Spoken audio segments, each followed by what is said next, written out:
como bien dice el título, nosotros les vamos a hablar sobre los sistemas dispersos. Una breve definición de lo que consta esto trata sobre que este sistema es la mezcla entre una o varias sustancias, lo cual que en esas puede ser también una fase dispersa o dispersante. ¿Para qué se refiere esto?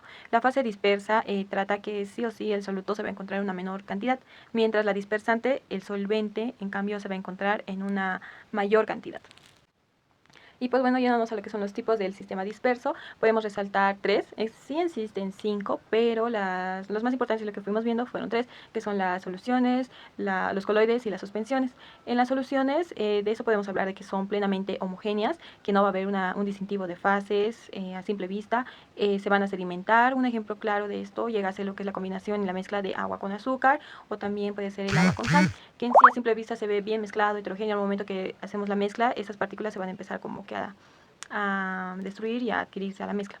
Por otra parte está la suspensión, que va a ser lo contrario de la solución, que esta va a ser básicamente heterogénea. Se va a ver un distintivo de fases, también que sí se va a sedimentar y a simple vista se ve.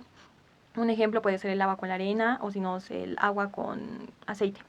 Y por último están los coloides, que los coloides básicamente a simple vista se ve que sí son homogéneos como las soluciones, pero en realidad no lo son, ya que si es que le ponemos como que una luz a esto, se empieza a ver lo que son las partículas de la solución. A simple vista se ve, pero cuando les reflejamos contra una luz o una linterna, se van a ver lo que son las partículas restantes.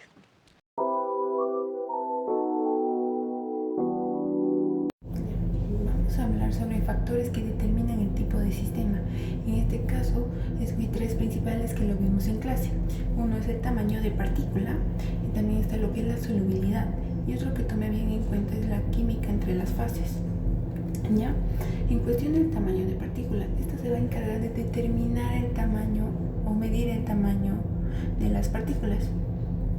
¿Ya? En este caso son las soluciones, es menor a 1 nanómetro. De las coloides es entre 1 y 100 nanómetros. En cuestión de las suspensiones es mayor a 100 nanómetros. ¿Ya? Claros ejemplos aquí puede ser la sal o el azúcar en agua. En las coloides, bueno, eso del agua y el azúcar es más que todo de las soluciones. De las coloides es la gelatina o la leche. En cuestión de las suspensiones puede ser lo que es la arena en agua. Ya se puede ver lo que es más visualmente.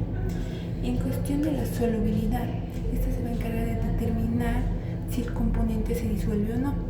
En alta solubilidad va a formar lo que es una solución. En una solubilidad intermedia, con partículas más o menos del tamaño grande, va a formar lo que es, de unas moléculas grandes, va a formar lo que es un coloide. En cuestión de las suspensiones, va a ser una solubilidad baja, ya que no se va a disolver totalmente. En cuestión de la química entre las fases, esta se va a encargar bueno, esto más que todo va a depender del estado físico en el que se encuentra nuestra fase dispersa o nuestra fase dispersante, ya que esto, según su composición, va a determinar si va a formar una solución o una emulsión.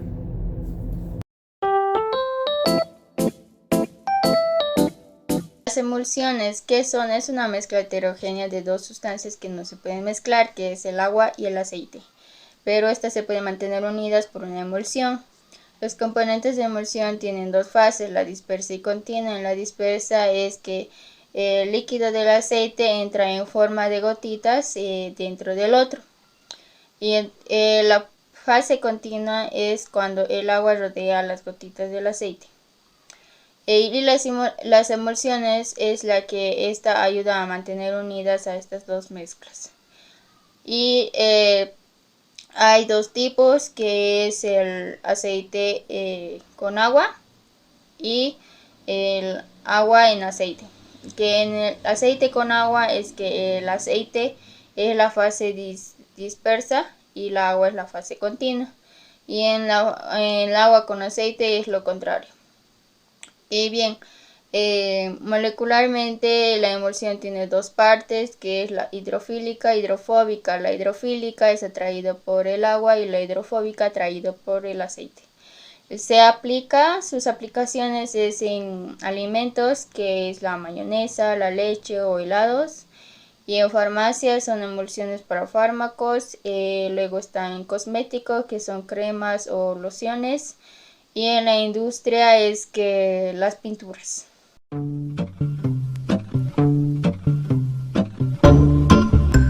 Buenas tardes, doctora. Hoy les voy a explicar.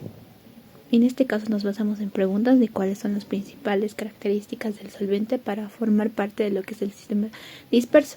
Para entender cómo funciona un sistema disperso, en este caso tenemos que fijarnos primero en el solvente, porque no es solo un líquido ahí mezclado, es prácticamente el director de una orquesta de todo el sistema. En este caso, como ejemplo, primero, el solvente debe ser capaz de formar y mantener la fase continua, que es el medio donde se va a mantener y distribuir lo que son las partículas o gotas. Para lograrlo se necesita una propiedad clave, la cual debe mojar bien a la fase dispersa y rodearla y mantenerla separada para evitar que se junte o se sedimente.